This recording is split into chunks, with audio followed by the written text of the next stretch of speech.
Imagine marching through a mountain pass with 30,000 of your brothers in arms, believing the war is already over, believing you're just going home. The road is narrow but familiar. There's no enemy in sight, no resistance. Just a quiet mountain corridor and the promise of safety on the other side. And then the sky starts falling. Boulders the size of horses come crashing down from cliffs you didn't even know were occupied. Arrows punch through armor from angles you can't see. Logs roll down slopes, crushing entire formations. Within minutes, your unstoppable army becomes a trapped, panicking mob with nowhere to run and no way to fight back. This isn't fiction. This is Posada, 1330, where one of medieval Europe's most powerful armies walked straight into a trap so perfectly designed that most of them never walked out. And the man who orchestrated it didn't even need to win a single fair fight. It's the early 14th century, and Eastern Europe isn't what you'd call stable. Borders aren't fixed lines on a map. They're negotiations written in blood and rewritten every generation. Power belongs to whoever can enforce it, and the Kingdom of Hungary has been getting very good at enforcement. After years of internal chaos, the Hungarian crown has finally regained control. The nobility is back in line, royal authority is tightening, and with that stability comes ambition. Hungary starts looking south, across the Carpathian Mountains, toward a region called Wallachia, and here's where the problem starts. Hungary believes it already owns Wallachia, not through outright conquest, but through a hierarchical claim that says Wallachia should acknowledge Hungarian overlordship, pay tribute, provide military support, and generally behave like a good little vassal state. For decades, Wallachia has existed in this weird in-between state, not quite independent, not quite conquered. But by the late 1320s, a man named Basarab I has consolidated power south of the mountains. He's unified rival factions, secured internal loyalty, and controlled the key routes between the Danube and the Carpathians. And most dangerously of all, he's stopped acting like a subordinate. Now, Basarab is smart. He doesn't openly declare independence because that would invite immediate war. Instead, he does something far more dangerous. He just acts independently. He negotiates without permission. He fortifies positions Hungary considers its own. He treats Hungarian demands like suggestions rather than commands. To Basarab, Wallachia is becoming a real state. To Hungary, it looks like disobedience. And to King Charles I of Hungary, it's a challenge that absolutely cannot be ignored. Because if you let one border ruler slip out of your control, every other noble starts getting ideas. So Charles frames this as enforcement, not conquest, a correction, a reminder. Basarab isn't seen as an equal opponent. He's a vassal who forgot his place, and correcting vassals is what strong kings do.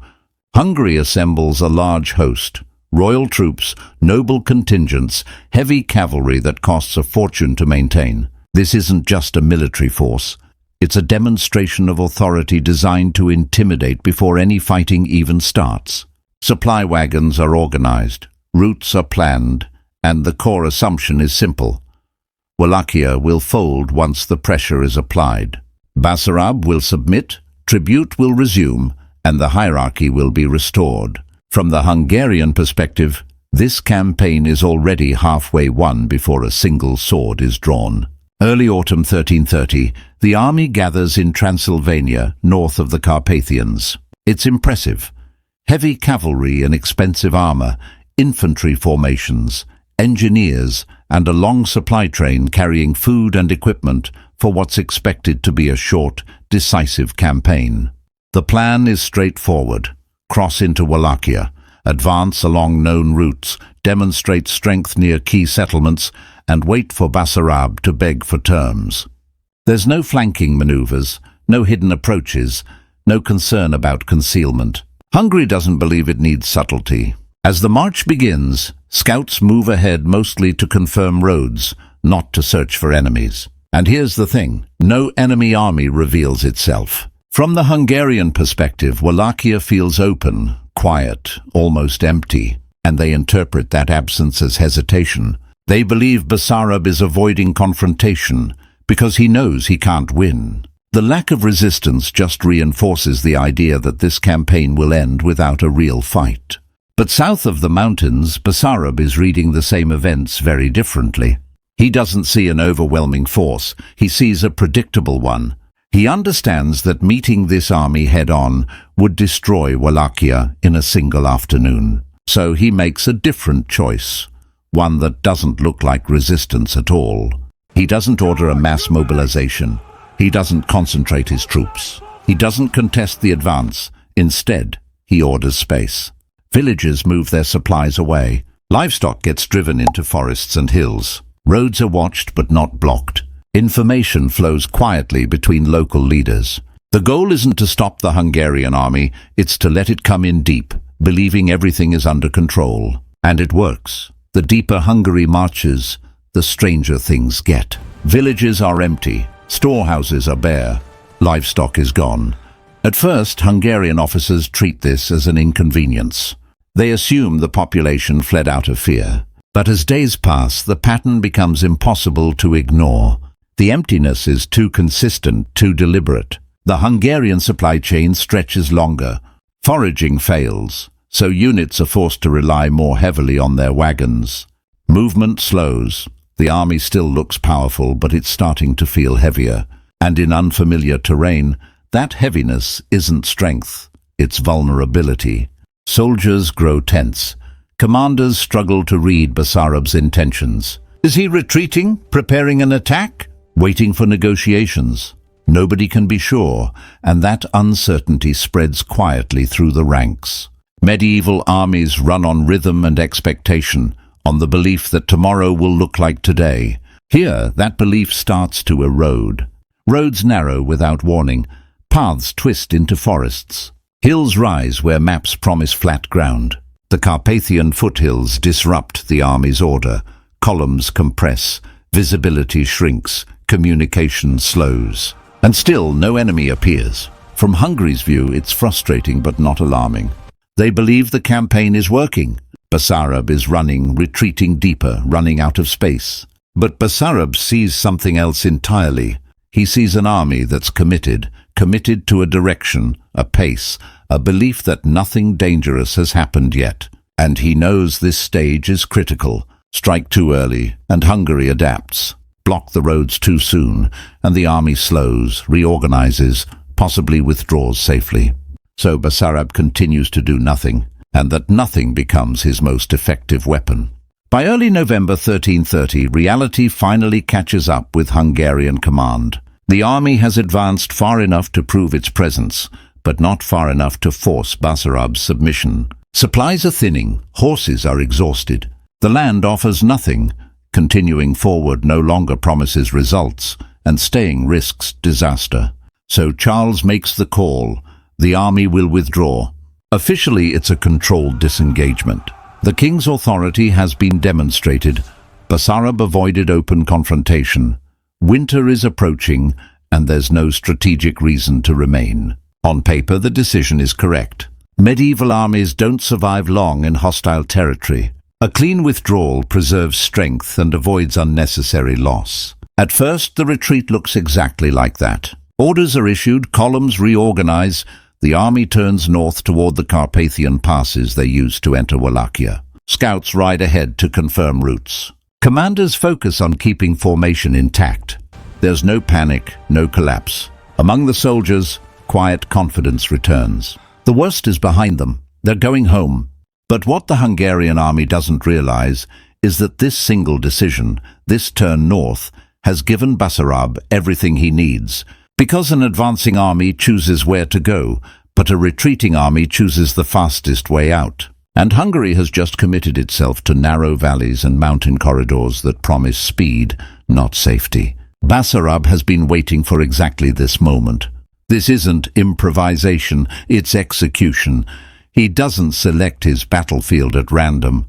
He chooses a place where the land itself will do the fighting. A narrow mountain corridor leading toward the Carpathian passes. Steep slopes rise sharply on both sides. The road compresses into a tight passage with no space to deploy cavalry, no room to turn wagons, no width to form battle lines. Basarab knows the Hungarians will take this route because it's the quickest way home. And that predictability is the foundation of his plan. Preparation begins days before the army arrives. Local commanders are assigned specific sections of the heights overlooking the road. Archers climb into concealed positions where they can fire down and vanish. They're instructed not to waste arrows on armored knights. Target the horses, the wagon crews, the officers trying to restore order. Men gather stones, some large enough to crush, others small enough to roll endlessly. Logs are dragged into place. Trees near the edge are cut halfway through, strong enough to stand, weak enough to fall with a push. Behind the corridor, paths are altered quietly, not blocked outright, but narrowed just enough to delay any sudden reversal without revealing the trap. Every detail is calculated. How long will it take for the front of the column to realize something's wrong? How far will the rear advance before stopping? How will panic compress the army inward? Basarab's orders are strict. No one attacks early. No one reveals themselves. The entire Hungarian column, vanguard, center, wagons, rear guard, must be fully inside the corridor before anything happens. This isn't meant to be a single strike. It's meant to last. Morning, November 9th, 1330. The Hungarian army reaches the mouth of the pass. From below, it looks like a familiar stretch of road. The vanguard enters first.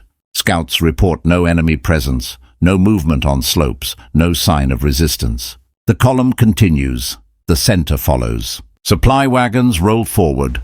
The rear guard closes in. Formation naturally compresses. From above, everything is exposed, and Basarab waits. He waits for the vanguard to disappear deep into the pass. He waits for the wagons to stretch out and fill the corridor. He waits until the entire army runs from one end of the pass to the other. Only when the rear guard has fully committed, only when there's no way back, does he act. The first disruption is small. A wagon near the vanguard jolts violently. Something strikes its wheel, horses scream, men shout, the column slows, then stops. And then the mountains respond. Stones fall from both slopes, not thrown wildly, but released with intent. Boulders smash wagons apart.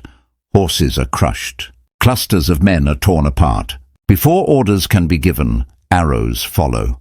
Not a single volley, but waves from different heights, angles, distances. When horses fall, the road is sealed. Officers trying to restore order become priority targets. The Hungarians try to react.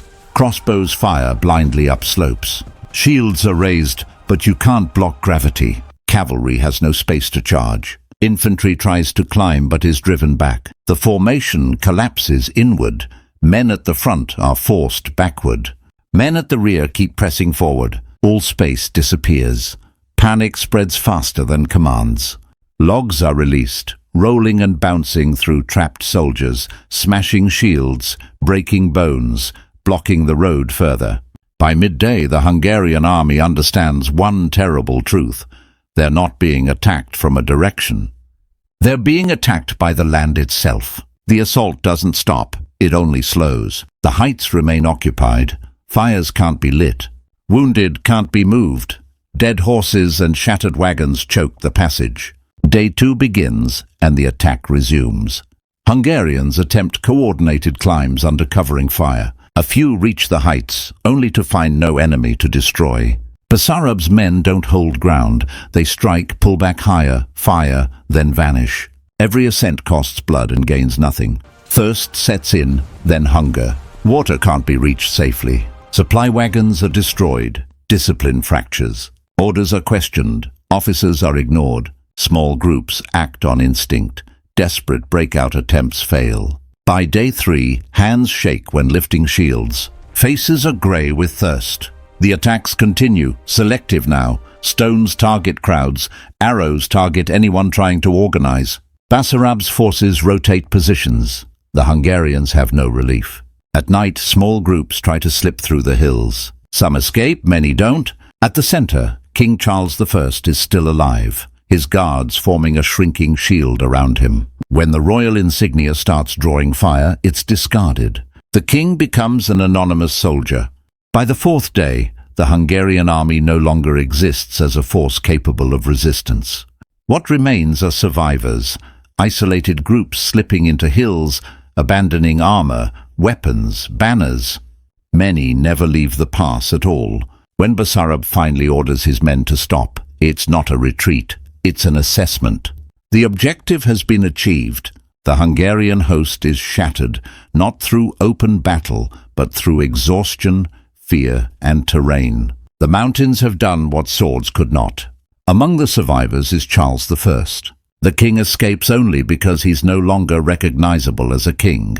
His survival is narrow, his army's defeat is total. The retreat north is no longer a campaign, it's a flight. Those who reach Hungary carry a realization that will reshape the region for generations. Wallachia has not been subdued. It has proven something far more dangerous, that it cannot be broken by force alone. For Basarab, Posada isn't simply a victory. It's confirmation. His rule is no longer theoretical. It's enforced by memory, by terrain, and by the fear of repeating what happened in that pass. After 1330, Hungary no longer treats Wallachia as a province to be corrected. It's treated as a border that bites back, and the lesson spreads quietly through Eastern Europe. Power means nothing when the land decides where you're allowed to stand.